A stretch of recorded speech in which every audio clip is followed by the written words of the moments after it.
So my name's Arno. I'm with the BGCL, and I'm here with my guest, Keaton. Keaton, if you don't mind introducing yourself. Hi there, my name's Keaton. I knew Arno here as a bandmate and a classmate in high school. It was awesome times, and I'm here to tell you what being a mechanic is like today. Awesome. And is that what you do for a living then, Keaton? You're a mechanic? Yeah, my technical term is mechanic and hydraulic technician. Mechanic and hydraulic technician. So what do you work with generally? My company itself is subcontracted by the Canadian Pacific Railway and the Canadian National Railway. We do all of their, well, I don't work on trains themselves, but anything that runs on fuel or is powered by hydraulics, they bring to us for repair. Awesome. Why did you originally get into this career? I bounced around between a lot of different jobs, mostly kind of industrial things. And I knew that I liked working in small shops, and I really knew that I liked doing technical things with my hands. I seem to kind of gravitate towards those sorts of things where you just work on a thing and figure out all its kinks and problems over time. So I decided mechanic was probably the way to go. Sweet. And what does the day-to-day look like for you? It starts early, like any trade. You're going to be up probably early, especially if you're a new guy getting into this. You get the early shift, which rocks. um you pop in whatever you've been working on the day before, and it really depends on what sort of mechanic work you're doing, but is sitting there already because you're a good mechanic. Everything's clean and all your tools are put away, so you get out what you need and take a sip of coffee, throw on some music, and just get at her. The day-to-day kind of bounces between running any of the retail or any of the invoicing that your company does, working on mechanic stuff, and then if everything's done, which is unlikely but it happens, you are pushing broom or pushing mop. It is important to keep a clean shop. I know when I was working in manual labor that was one of the big things that was important. For Um, sure. and what type of training or schooling do you need in order to work as? I know you were saying you are a mechanic and hydraulic technician, but so to work as that as well as to work as kind of a certified mechanic, what type of training would you need in both the cases? interest Sorry. the interesting thing is you can absolutely pop into a technical school and get this stuff done, but a lot of shops are just looking for anybody who isn't and you'll have to excuse my language here, but isn't a, if you can learn, if you can follow instructions, if you can pay attention, then you don't need an education to start it. You need some aptitude with tools, but the industry itself and the few jobs I've had in it are remarkably willing to teach and train. So you can start working on engines with just a watchful eye over your shoulder, and then what you do is what I'm in the middle of. I'm in my second year now. You go back to SATE, or that's the one I'm at. You do a program for whatever year of apprentice you're going for, and then you go back to your work and you just start logging hours doing what you've been doing normally. And then every year you complete, you start getting paid more, which rocks. So what I'm hearing is that most shops, if you have the willingness to learn and are somewhat quick to pick up these skills, then they're willing Big to time. train you. For sure they are. And a lot of the shops would rather do that because there's every shop has dealt with somebody that's come from however many years working in a different shop, and they have their way of doing things. And shops really like it if you come in as a fresh slate and they can show you what their whole deal is. Everybody's different. Every old crusty dude you might run into in this industry has a different preferred way of doing it. And the more that you can adapt to their ways and pick up on that rather than get set in your own after however many years of one thing, the happier they are with you. And how do you go about getting a job in the field? Because I know you were saying that oftentimes you can get a job in the field as a newbie, get trained. How do you go about getting that job? The This is going to go for any job you'll ever apply for, but it starts with your cover letter. If you come out of the gate with "I'm willing to work, I like doing this sort of thing, and I'm really willing to learn," you can get your foot in the door just about anywhere. Again, people, the biggest thing that anybody's looking for is just you having the willingness to do whatever they want you to do, and again, not being a They will show you everything. There's always, every time I've done any of these jobs, there's always somebody who just wants you to do it right, and they're willing to take the time to show you how it's done. Awesome, thank you. So having a good cover letter, does having a little bit of experience in the field help, or would you say that really it's that cover letter that it's the most important?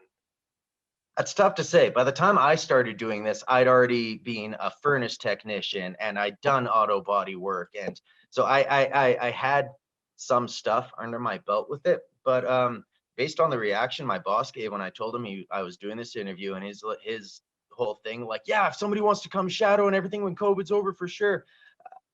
I'd I don't know, man. It probably does, but your enthusiasm and then your willingness to actually keep up that enthusiasm once you've got a job will be the real deal breaker. Awesome. Everybody needs somebody to push broom, and every shop wants to make you more than that, but they're willing to take you on just to have you around until they figured out if you're worth, spending the time on. Absolutely.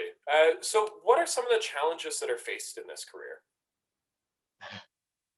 You're going to deal with a lot of abrasive personalities, has been the polite way of been coaching myself to not swear as soon as this question came up.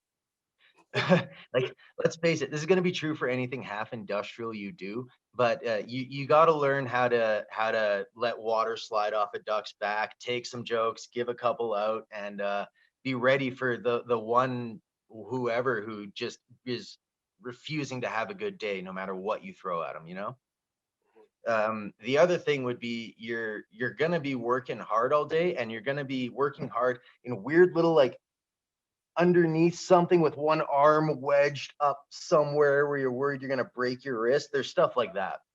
You can't be scared of sparks, and you can't be scared of something that might make a pretty loud noise if it goes wrong. It's rarely as dangerous as you might think, but it definitely can shock you if you're unwarned and unprepared. Absolutely. I know a few things about abrasive personalities from my time in the industry. And I think that really is, at times, that can be indicative of the trades, I think, in general, is that you For will sure. run into those old guys that just have those abrasive personalities. Big time. And to any women that are watching this, we would really love to have you in the trades for sure. Again, you're going to deal with a lot of abrasive personalities, for lack of a ruder word, but don't feel like there's anything about you that doesn't have a place doing the work you want to do. Just because an industry is full of those personalities doesn't mean there aren't also great people who really want to see you succeed. 'Cause it's absolutely true. That's great advice. Yeah. And that actually ties in really nice to my next question. Do you have any advice or tips for youth who are interested in this career? Oh, for sure. Um, the biggest one is that if somebody else has figured out how to do something, the only thing between you and also knowing how to figure it out is time. Time and maybe some instruction, but you're capable of doing anything that somebody else has already proven can be done. You're capable of doing things nobody has done yet. So there's nothing about mechanics. It might seem really complicated and technical from an outsider's perspective, but you are absolutely able to learn it. The biggest thing you can do to succeed in this, and I honestly think any job, is just show up with a good attitude, be friendly, deal with the abrasive personality, kill them with kindness, because after a while it goes from being brown nosing to you just being the guy around the shop everybody likes having around. And absolutely be willing to do whatever somebody asks you to do. I mean, within legal and moral boundaries, but like, you're going to be the first person when you get in on any shop and a lot of jobs who they call for the unpleasant jobs. And if you tackle those like it's no big deal, eventually you just become the guy people rely on. And that's not a bad place to be. Awesome. Thank you so much for your time, Keaton. I really appreciate this. Hey, Uh, no problem, buddy. and it's great to get a little bit of insight into the career of a mechanic. So this was really awesome. For And I just want to touch on it. So you work, your company is hired out by CPR, but yeah, Canada Pacific Rail CPR. Yeah. sure. Uh, Actually, hmm, we get them and we get CN. We cover all of Canada. awesome. Um, but as a mechanic, you can probably work in a bunch of different fields, right? Oh, for sure. The biggest hurdle that any newbie is going to find with this industry is honestly just getting tools, which is another big thing on your side. Once you've been in it for a while, you've amassed a collection of your own equipment, and you can show up someplace and not only be like, I know vaguely what I'm doing and I'm ready to work and learn, but I've also got everything I need to do it, which Absolutely. is the toughest thing in my opinion about getting into this. But it's learning to deal with abrasive personalities and gathering all the equipment you'll need, because that's one thing about mechanic work. You're going to need some really odd and expensive tools after a while. You can borrow some from somebody, but you don't want to do that forever. There's one thing I wanted to hit on really quick, and that is there's no shame in taking on a trade in any way. I've got instruments on instruments on instruments on instruments. I eat whatever the heck I like and I do whatever the heck I like, because they pay nicely. And I'll tell you one thing for certain: when your boyfriend or girlfriend is having some car trouble as a mechanic and you show up for that, oh my God, are you a hero? Having a little, I have a little brother who's quite handy in mechanics, and I can attest to that as well. He Oh, has for been sure. my hero on many occasions.